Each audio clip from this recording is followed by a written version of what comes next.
Welcome to my orange sulfur paradise, also known as a red clover patch. Hi guys, hi babies. They're so pretty. These little orange sulfurs are, if you look at them, they're yellow on the outside, and then when they spread their wings, they're orange. They're so amazing, and they're all over this red clover that you see. We're up on my property, but again on the county right-of-way, and it's this little micro meadow, and there's so much amazing stuff growing up here, and I just love coming up here, especially right now because the red clover's in bloom. So look at these, look at them. So these guys, these little orange sulfurs, they actually lay their eggs on anything pretty much in the legume family, but they really love clover. And then when they hatch, and the caterpillars that usually eat at night, they'll actually eat the leaves of these clovers. But I'm up here to gather some clover. So I'm gonna sit down and talk to you a little bit about red clover. So when I harvest this red clover, I cut I don't want just the blossom. I cut below the leaf because that just helps me handle it better when I go to lay it out to dry it. And I don't know, I just think it helps the plant more because now it doesn't have to support these leaves anymore. It can just concentrate on the bud that's beneath the leaf. So that's how I cut it. So I just think of it as giving it a haircut, and I by no means collect all of this. I mean, you ever go fishing? Well, you ever catch all the fish? Of course you don't harvest all of this. But red clover has got these compounds in them, these chemical compounds in them that supports all sorts of estrogen health. And not that, it really tastes good. I mean, I avoid the brown flowers. I'm just going after the bright pink ones. But I'm just drying mine for a tea. I could do this in a tincture, or put it in some sort of salve, I suppose. But there's lots and lots of things that red clover can do for you. But the two studies that interest me the most is there's a study on red clover's effect on alopecia, and helping to, what alopecia is when there is hair loss due to the hair follicle shrinking. And there are actual studies that show that the chemical compounds that are in red clover can actually help stop that shrinking and stop that, and even in some cases reverse it.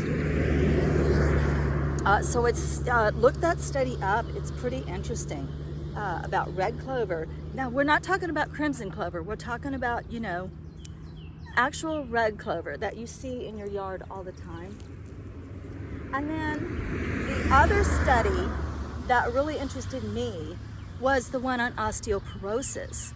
So they did this study, and they gave some of the women a placebo, and they gave some of the women, it was like one of those blind tests, an extract of red clover. And the ones that had the placebo still, you know, experienced bone loss at alarming rates. And the ones that had the red clover only experienced bone loss within their range for their age. And so I personally suffer from osteoporosis right now, and I have to take those Prolia shots every 6 months. So now that I know the effects of red clover, I'm going to talk to my doctor. I already had the one this time, but I'm going to talk to my doctor about those $1,000 shots.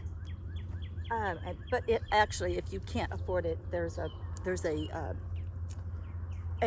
benefit called Prolia Plus that can help you get your shot, if that's the way you want to go, if you want to go the pharmaceutical route.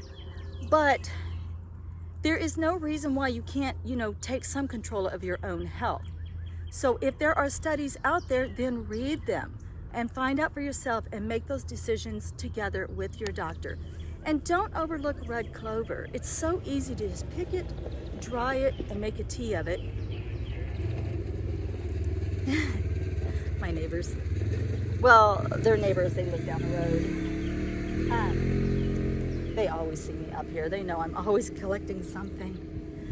So anyway, just look up that study for yourself, and it did reverse the, it slowed down that bone loss density, that bone density loss in the women who were on this red clover extract. So don't overlook red clover. I don't want to get too lengthy on this, but do your research, find out for yourself. It's probably growing right there in your backyard. Remember, it's not crimson clover, it's red clover. And do some research for yourself and you'll be amazed. And when I dry it, I don't even put it really in the dehydrator. I just take my little stems and I lay them on my shelves, and then I just wait a couple of days, and when they seem crispy enough, I just put them in a jar and I have them as tea. And also be careful with your herbal teas and the temperature of your water, and make sure that you're not boiling all of the good stuff out of your infusions that you're making, your herbal infusions, because if the water's too hot, yes, it can release more of those flavonoids and those isoprones and tones and all of that stuff, but it can also evaporate very quickly. So look up what temperature your herbal teas need to be at so that you get the maximum benefit. And also, of course, it's not too good for us to drink anything that's too cold or too hot. Our bodies are supposed to be at room temperature.